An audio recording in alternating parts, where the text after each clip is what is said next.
Assalamualaikum warahmatullahi wabarakatuh.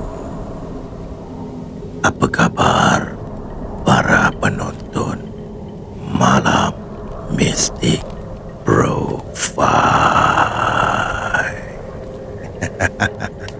dari seluruh Nusantara? Pada malam ini, Brother Fai akan sambung lagi kisah Mak Senah.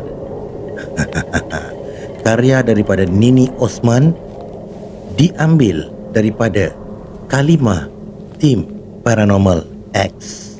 Jika anda sudah bersedia, jom kita layan.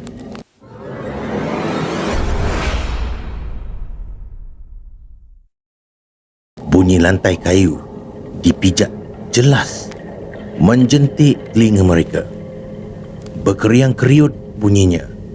Kesunyian di luar membuatkan bunyi itu semakin jelas.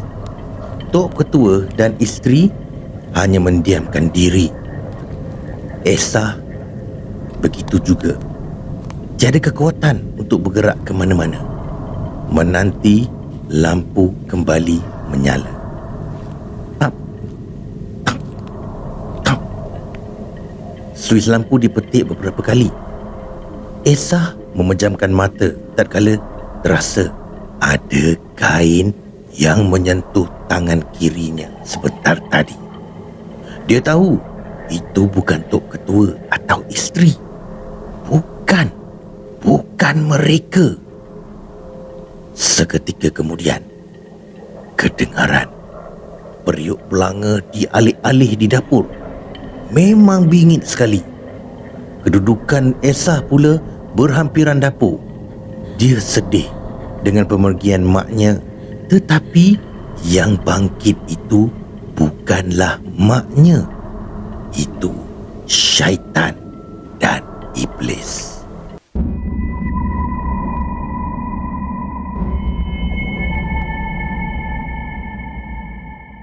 Esa,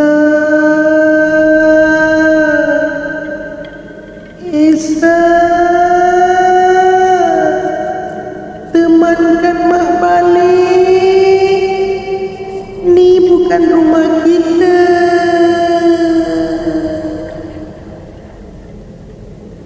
Ya Allah, itu suara maknya. Esa menundukkan wajah. Dia dapat merasai kehadiran di situ. Mak Senah sedang bertinggung sambil menghadapnya. Memang itu suara arwah maknya. Cuma kali ini ia kedengaran agak pelik. Mungkin lebih halus sedikit. Esa, walaupun mak dah mati, tapi mak tetap akan tinggal sekali dengan Esa. Mari balik nak. Esa tahu Mak Senah mahu menakut-nakutkannya. Gila apa? Hei, dia tak mahu hidup serumah dengan hantu. Esa masih lagi menunduk. Tidak berani mahu mengangkat wajah dan cuba menganalisis apa yang berada di depannya itu. Dia juga tidak mendengar suara Tok Ketua dan isterinya. Esa. Akhirnya Tok Ketua memanggilnya. Ada apa, Tok? Kamu keluar dari sini sekarang. Nampak pintu keluar tak? Baik, Tok. Esa menggagahkan dirinya untuk keluar dari situ. Lebih baik duduk di luar daripada duduk kat dalam, kan? Dia bingkas bangun dan berlari keluar setelah menjumpai pintu utama.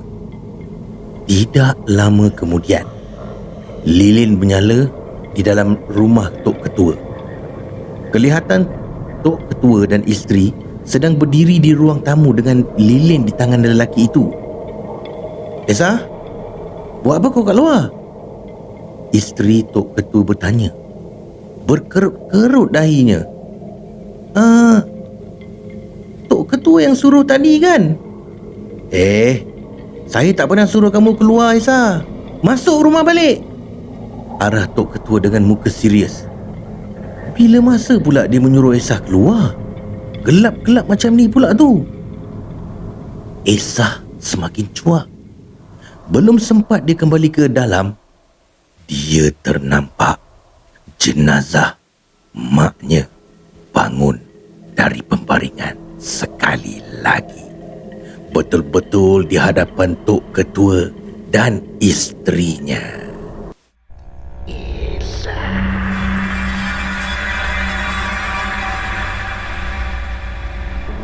Kain batik yang menutupi wajah terlurut jatuh hingga ke paras pinggang. Isteri Tok Ketua bagaikan nak pitam. Ya Allah, ya Allah, astagfirullahalazim. Tidak pernah lagi dia menyaksikan kes seperti itu.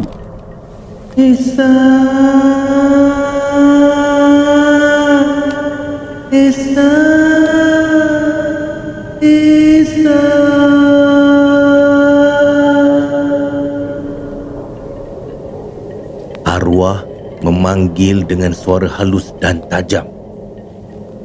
Ya Allah, memang aneh sekali. Esah tidak tahu nak buat apa. Dia menggigil ketakutan di luar. Akhirnya, dia berlari pulang ke rumah, meninggalkan arwah dengan Tok Ketua dan isterinya. Dia dah mati akal sebenarnya.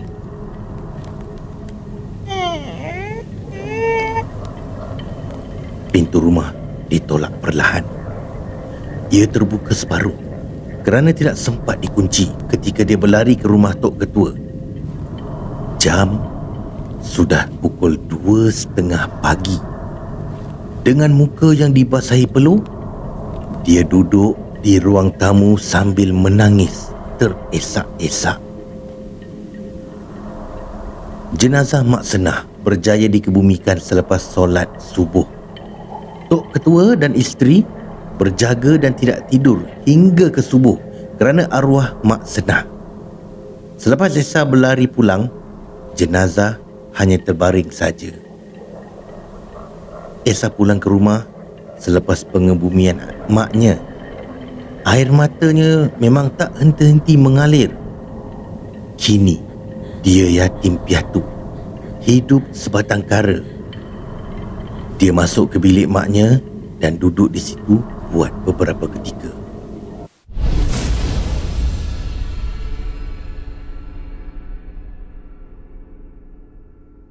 Esah terjaga dari tidur. Ada seseorang mengetuk pintu jendela biliknya.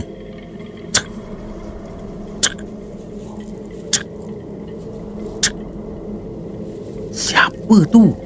Dah pukul 1 pagi ni. Semasa tangannya menyentuh daun pintu jendela, ada suara yang amat dikenalinya bercakap dari luar. Esah, Mak dah balik, Esah. Mak dah balik. Bukalah pintu.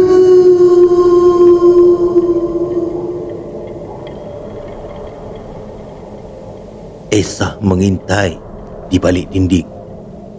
Ya, maknya ada di luar. Wajahnya pucat, kepalanya dipenuhi darah dan suaranya halus memanggil-manggil nama anaknya. Esah, Esah,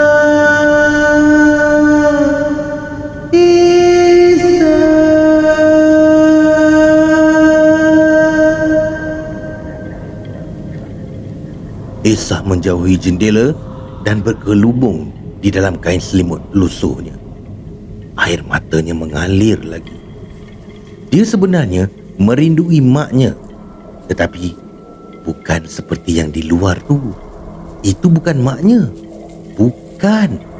Maknya sudah meninggal dan orang yang meninggal tidak akan hidup kembali. Esah, Mak tunggu kau buka pintu. Mak tunggu di luar. Mak Senah berkata dari luar.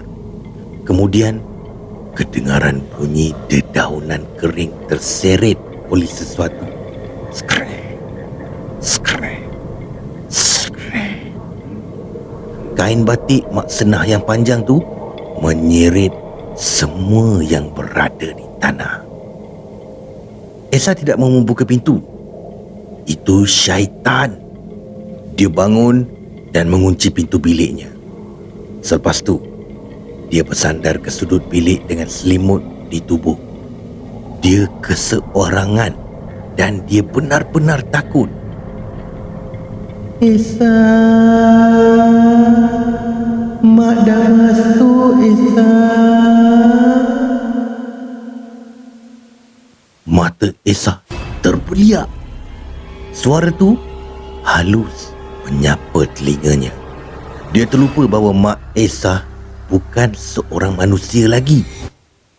Dia boleh masuk ke rumah walaupun tiada siapa yang membuka pintu. Esa menekuk mulut. Khawatir jika Esa tangisnya menarik perhatian syaitan itu. Periuk belanga berdenting-dentang bunyinya di dapur. Mak Senah sedang menyelongkar dapur. Esa, kau tak masak lagi sayur pucuk paku ni. Mak lapar dari semalam lagi. Mak lapar.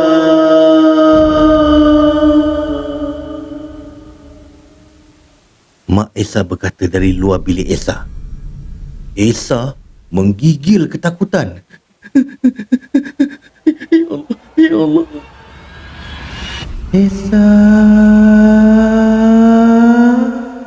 Esa.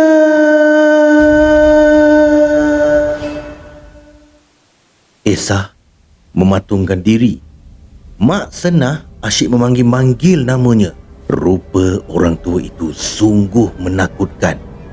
Matanya terbuka luas tanpa berkedip. Itulah wajah maknya ketika ditusuk ranting kayu yang besar itu. Mak tahu kau ada kat dalam. Esa terkumat kamit membaca surah yang diingatinya. Bacaannya tuang langgang akibat terlalu takut.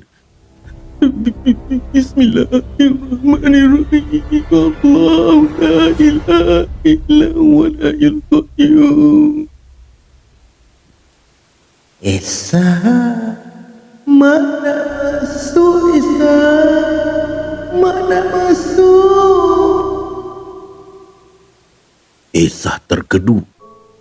Matanya merenung pintu bilik dengan muka yang cuak. Gila apa? Apa yang perlu dibuat, ha? Alhamdulillah, Mak Senah berlalu ke ruang tamu. Tidak berjaya masuk ke bilik Esa kerana surah-surah yang dibacanya. Kemudian, rumah itu kembali sunyi. Esa memberanikan diri untuk bangun selepas 30 minit. Tiada apa-apa yang berlaku di luar. Kunci pintu dibuka perlahan-lahan. Selepas pintu dikuak, dia menjengukkan kepala hingga ke ruang tamu.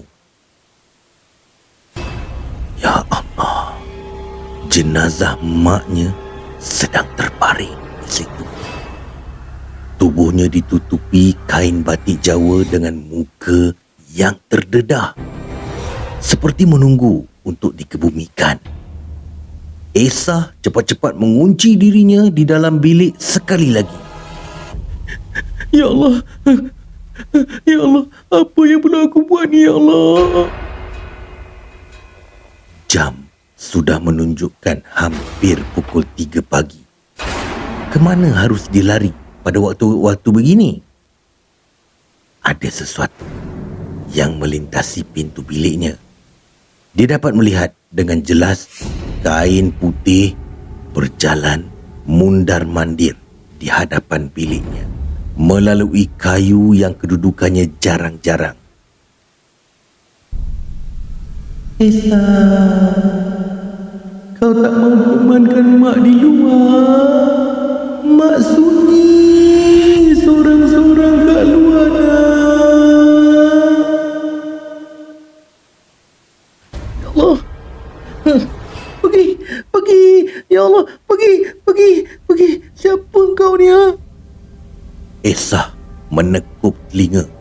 Dia sudah tidak tahan lagi dengan gangguan tersebut.